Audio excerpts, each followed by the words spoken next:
সাত সকালে নিজের বাবাকে প্রণাম করে ভোটাধিকার প্রয়োগ করলেন রানাঘাট লোকসভা কেন্দ্রের তৃণমূল কংগ্রেস প্রার্থী মুকুটমণি অধিকারী।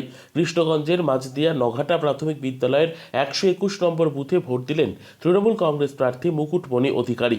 ভোট দিয়ে তৃণমূল প্রার্থী জানান, সমগ্র রানাঘাট লোকসভা জুড়ে নোংরা খেলায় মেতেছে বিজেপি প্রার্থী জগন্নাথ সরকার তথা বিজেপি।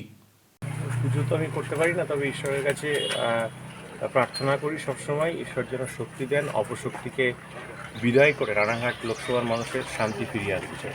কী করুন, আমি ভোটটা দুপুরে কাজ করব। আমরা এখন কৃষ্ণগঞ্জ, নবদ্বীপ, শান্তিপুর বিভিন্ন যে বিধানসভা রয়েছে সাতটা, প্রত্যেকটা জায়গায় যাব, কর্মীদের পাশে এবং বুথগুলোতে যাব। সেই সাথে সাথে কোনো সমস্যা হচ্ছে কি না সেটা আমরা দেখব। কারণ কি, নির্বাচন কমিশনকে প্রভাবিত করে বিজেপি অলরেডি ইলেকশন এজেন্টের সই নিয়ে একটা দুর্ঘটনা ঘটিয়েছিল, আপনারা নিশ্চয়ই গতকাল শুনেছেন। সেই জন্য আমরা নির্বাচন কমিশনকেও বিশ্বাস করতে পারছি না। কেন? আপনারা কালকের ঘটনাটা জানেন না যে নির্বাচন কমিশন আমার ইলেকশন এজেন্টের সিগনেচার, ভুল সিগনেচার প্রত্যেকটা কেন্দ্রে পাঠিয়েছিল। তারপর সারা রাত ধরে সেটা রেখে হয়ে গেছে। এত বড় একটা ভোট, লোকসভা ভোট, সেখানে এই ধরনের ইচ্ছাকৃত মিস্টেক কিন্তু সেটা মানা যায় না। বলছি যে এখন ভোট শুরু হয়ে গেছে, অনেক বুথ কেন্দ্রগুলো ফাঁকা থাকছে,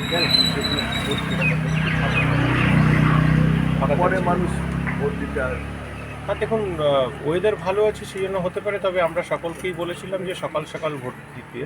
এবং কারণ কি, বিজেপিকে নিয়ে কোনো ভরসা নেই, বিজেপিকে নিয়ে ভরসা নেই ইন দ্যাট সেন্স যারা নির্বাচন কমিশনকে প্রভাবিত করতে পারে, যারা ইলেকশন এজেন্টের সিগনেচার, ভুল সিগনেচার পাঠাতে পারে প্রত্যেক বুথে বুথে, এবং যারা বিভিন্ন রকম নোংরামো করতে পারে, এবং সেই নোংরামোর মঞ্চে বিশ্ববরেণ্য অভিনেতা, যার রাজনীতিবিদ হিসেবে ভ্যালুয়েশন 0, তাকে নিয়ে এসে সেই নোংরামোর সঙ্গে যুক্ত করতে পারে। বিজেপিকে নিয়ে কোনো ভরসা নেই। কোন দিকে যাচ্ছেন এখন কৃষ্ণগঞ্জের আমি আপনার সঙ্গেই রয়েছি। হ্যাঁ, আপনাকে তো ফোন করবো না। এই যে আপনার ছেলে আপনাকে প্রণাম করে ভোটের কাজে বেরোলেন, কি বলবেন? আমি ঈশ্বরের কাছে প্রার্থনা করে ছেলেকে আশীর্বাদ করলাম যে তুমি ভোটে জয়লাভ করো এবং মানুষের জন্যে, দেশের জন্য তুমি কাজ করতে ব্রতী হও। ঠিক আছে।